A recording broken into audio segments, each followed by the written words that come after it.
உண்டாவதாக. இன்னைக்கு நம்ம தியானிக்கிறது சங்கீதம் 60.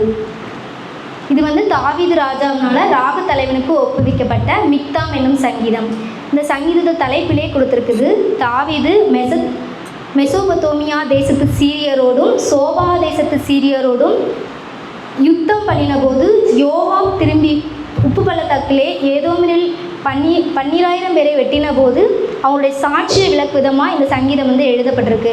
இந்த சங்கீதத்தோட பின்னணி நம்ம பார்த்தோன்னா, இந்த சங்கீதம் ஒரு ஜெபம், தாவீதுடைய ஒரு ஜெபமாக இருக்குது. அதாவது இஸ்ரவேல் தேசத்தில் சுற்றிலும், அதாவது 4 திசைகளிலும் இருந்து, கிழக்கு மேற்கு வடக்கு இந்த 4 திசைகளிலும் இருந்து இஸ்ரவேலர்கள் என்ன பண்ணுறாங்க, ஒடுக்குறாங்க, யுத்தம் மேற்கொள்கிறாங்க. 4 புறமும், ஒரு சைடு பெலிஸ்தர் வராங்க, இன்னொரு சைடு மோவாபியர் யுத்தம் பண்ணுறாங்க, இன்னொரு சைடு சீரியர்கள் வராங்க. இந்த இப்படி 3 சைடு யுத்தம் போயிட்டுருக்கு. அப்போ அந்த இஸ்ரவேல் தேசத்தில் பெரிய பெரிய அந்த இராணுவ தலைவர்கள் படைத்தலைவர்கள் எங்கே தான் இருப்பாங்க, யுத்தம் எங்கே இருக்கோ அங்கே நடந்துட்டு இருக்கும், அங்கே தான் போயிருப்பாங்க, யுத்தத்துக்காக போயிட்டு இருப்பாங்க. இப்படி நடந்துட்டு இருக்கும்போது எல்லா இராணுவர்கள் எல்லாம் அங்கே இருக்கிறத தெரிஞ்சவங்க ஏதோமியர்கள் என்ன பண்ணுறாங்கன்னா, இஸ்ரவேல் தெற்கு பகுதியில் என்ன பண்ணுறாங்க, யுத்தத்தை மேற்கொள்கிறாங்க. எப்படி ஒரு சூழ்நிலை, இப்போ அந்த மக்கள் எப்படி இருக்காங்க, 4 பக்கத்தில் இருந்தோம், 4 திசைகளிலுமே என்ன வருது, யுத்தம் வருது. அந்த மக்கள் என்ன பண்ணுறாங்க, பயப்படுறாங்க. அப்போ அப்படிப்பட்ட ஒரு சூழ்நிலை தான் தாவீது இந்த ஜெபத்தை ஏறெடுக்கிறாரு.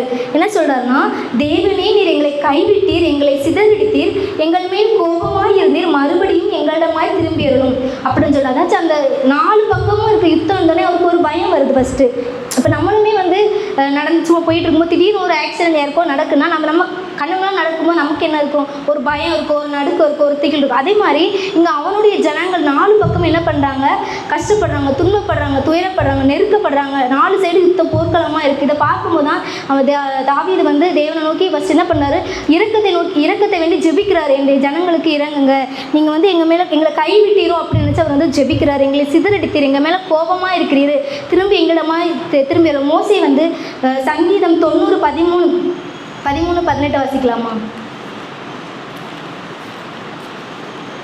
கர்த்தாவே திரும்பி வரும், எதுவரைக்கும் கோபமாக இருப்பீர், உமது அடியாருக்காக பரிதபியம் ஜெபிக்கிறார். அதே மாதிரி தான் இங்கே தாவீது எங்களை கைவிடாதீங்க அப்படின்னு சொல்லிட்டு ஜெபிக்கிறார், இரக்கத்தை வேண்டி ஜெபிக்கிறாரு. பூமியை அதிர பண்ணீர், அதை வெடிப்பாக்கினீர், அதன் வெடிப்புகளை பொருந்த பண்ணும், அது அசைகின்றது, உங்களுடைய ஜனங்களுக்கு கடினமான காரியத்தை காண்பது. இப்படி ஒரு யுத்தம் வரும்போது அந்த ஜனங்களுக்கு எப்படி இருக்குமோ, ஒரு கடினமாக இருக்கும், கடினமான காரியத்தை காண்பிச்சிங்க, தத்தளிப்பின் மதுபானத்தை குடிக்க கொடுத்துருக்கீங்க அப்படின்னு சொல்லிட்டு இரக்கத்தை வேண்டி ஜெபிக்கிறாரு. 2வது விசுவாசத்தோடு ஜெயம் கிடைக்கணும்னு சொல்லிட்டு ஜெபிக்கிறாரு.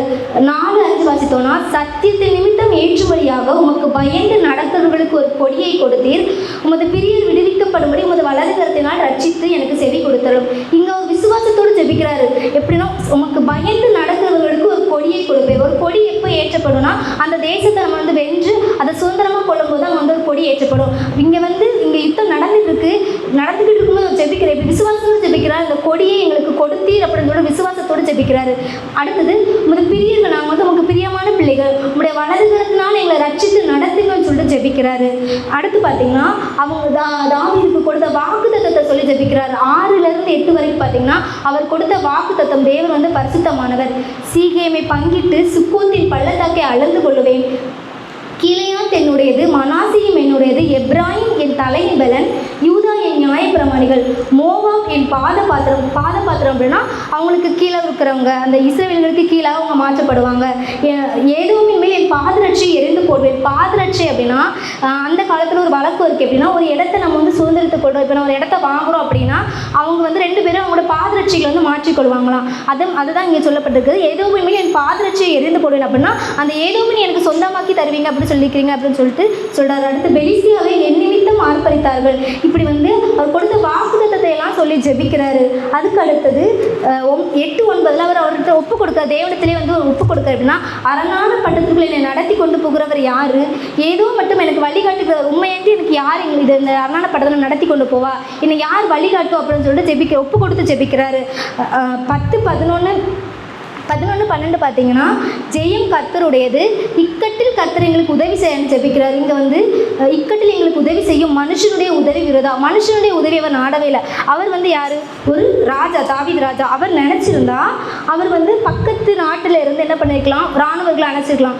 அவருக்கு இருக்கிற திறமைக்கு அவர் கண் அசைச்சா இல்லை கை அசைச்சால இராணுவ தலைவர்கள் அவர் சொல்படிக்கிட்டு நடப்பாங்க. இப்படிப்பட்ட ஒரு ராஜா நினச்சிருந்தா பக்கத்து நிறைய நாடுகள் இருக்கு இல்லையா, அங்கே இருந்து அவர் என்ன பண்ணியிருக்கலாம், இராணுவத்தை உதவிக்கு கூப்பிட்டுருக்கலாம். ஆனால் அப்படி அவர் கூப்பிடாங்க. மனுஷனுடைய உதவி, அதாவது இன்றைக்கி வந்து அந்த மனுஷனுடைய பலமும் என்னவாக இருக்கும், நாளைக்கு அது நமக்கு அவர்களே நமக்கு திரும்ப என்ன வருவாங்க, யுத்தம் பண்ணதுக்கு எதிராக வருவாங்க அப்படின்னு சொல்லிட்டு அந்த மனுஷனுடைய பலனை அவங்க எதிர்பார்க்காம தேவனாலே நான் பராக்கிரமம் செய்வோம், அவரே எங்கள் சத்துருக்களை மிதித்து போடுவார்னு சொல்லிட்டு விசுவாசத்தோடு செய்வார்கள். தேவன் எங்களோடு இருப்பார், அவருடைய கிருபையும் இரக்கம் சத்தியமும் எங்களை வழி நடத்தும், நாங்கள் அந்த யுத்தத்தை ஜெயிப்போம், அவர் எங்களுக்காக எங்களுடைய எதிரிகளை வந்து மிதித்து போடுவோம் அப்படின்னு சொல்லிட்டு விசுவாசத்தோடு ஒரு ஜெபிக்கிற ஜெபமாகத்தான் இருக்குது. இப்படி அவர் ஜெபிக்கிறதுடைய பலனை தான் 2 சாமுவேல் 8 1 நாளாகமம் 18 கொடுத்துருக்கு. 1 நாளாகமம் 18 1வது வசனத்தை வாசித்தோன்னா அதில் கொடுத்துருக்கு. முதல்ல அவங்க என்ன பண்ணுறாங்கன்னா, இதற்கு பின்பு தாவீது பெலிஸ்தரை முறியடித்து அவர்களை கீழ்ப்படுத்தி காத் பட்டணத்தையும் அதன் கிராமங்களையும் பெலிஸ்தரின் கையிலிருந்து பிடித்து கொண்டான். முதல்ல யுத்தம் எல்லாம் வந்துட்டு இருந்தது, எல்லாமே சூழ்நிலைகள் எல்லாம் இப்படி தான் இருக்குது, எதிராக தான் இருக்குது, 4 சைடும் இந்த யுத்தம் வருது. ஆனால் இந்த ஜெபத்தினுடைய பலன் என்னவா இருக்குது, பெலிஸ்தர்களை முறியடித்து அவர்களை கீழ்ப்படுத்தி காத் பட்டணத்தையும் அதன் கிராமங்களையும் பெலிஸ்தரின் கையிலிருந்து பிடித்து கொண்டான். வெற்றி யாருக்கு தான் கிடைக்கு, தாவீதுக்கு தான் கிடைக்கும். அந்த பெலிஸ்தர்களை ஃபஸ்ட்டு முறியடிக்கிறாங்க.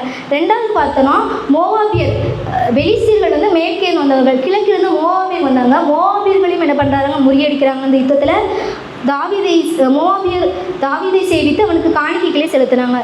3வது வடக்கிலிருந்து வந்த மெசொப்பொத்தாமியா சீரியர்கள், சோபாவினுடைய சீரியர்கள். இங்கே 5வது வசனம் வாசிங்கன்னா 1 நாளாகமம் 18:5 சோபாவின் ராஜாவாகிய ஆதாரேசருக்கு உதவி செய்ய தமஸ்கு பட்டணத்தாராகிய சீரியர் வந்தார்கள். அதாவது ஏற்கனவே சீரியர்கள், அதாவது சோபாவின் சீரியர்கள் யுத்தம் பண்ணிட்டு இருக்கிறாங்க. அவங்களுக்கு சப்போர்ட்டாக யார் வராங்க, தமஸ்கூட சீரியர்கள் வராங்க. ஆனால் வந்து மோசேவோ தாவீதோ அவங்களோட இருந்தவங்கள துவண்டு போகாமல் என்ன பண்ணுறாங்கன்னா, அந்த சோபா தேசத்து சீரியர்களுடைய 1000 ரதங்கள், 7000 குதிரை வீரர்கள், 20,000 காலாட்டு படைகள், பொன் கேடகங்கள், வெண்கலத்தை கைப்பற்றாங்க. சப்போர்ட்டாக வந்த தமஸ்கு சீரியர்களில் 22,000 சீரியர்களை என்ன பண்ணுறாங்க, வெட்டி கொண்டு போடுறாங்க. மீதி உள்ளவர்கள் என்ன பண்ணாங்க, தாவீதுக்கு அடிமைகளாக காணிக்கையை செலுத்தி வந்தாங்க. இங்கே வந்து 18:6 சொல்லப்படுகிறது, தாவீது போன இடத்திலெல்லாம் கர்த்தர் அவனை காப்பாற்றினார். இங்கே ஒரு ஜெபம் என்ன பண்ணுது, அவர் எல்லா இடத்துல தாவீது போன எல்லா இடத்துலையும் யாருக்கு வெற்றி கிடைத்தது, பெலிஸ்தர் வந்தாலும் சரி, மோவாபியர்கள் வந்தாலும் சரி, சீரியர்கள் வந்தாலும் சரி, வெற்றி யாருக்காக இருந்தது, தாவீதுடைய தான் இருந்தது. அதுக்கடுத்து இப்போது இங்கே இந்த 3 இடத்துலையும் அவங்க வெற்றி பெற்றாச்சு. இங்கே எல்லாரும் இருக்க தெரிஞ்சு எங்கே வராங்க, தெற்கு பகுதியில் யார் வராங்க, ஏதோமியர்கள் வராங்க. இப்போ ஏதோமியர்களுக்காக என்ன பண்ணுறாருன்னா, தாவீது வந்து இராணுவ தலைவன் இந்த யோவாவையும் அவனுடைய சகோதரனாகிய அபிசாயும் அங்கே அனுப்பிவிடுறாங்க. அங்கேயும் அவங்க 2 பேரும் போய் கிட்டத்தட்ட ஒரு 18,000 ஏதோமியர்களை என்ன பண்ணுறாங்க, முறியடிக்கிறாங்க.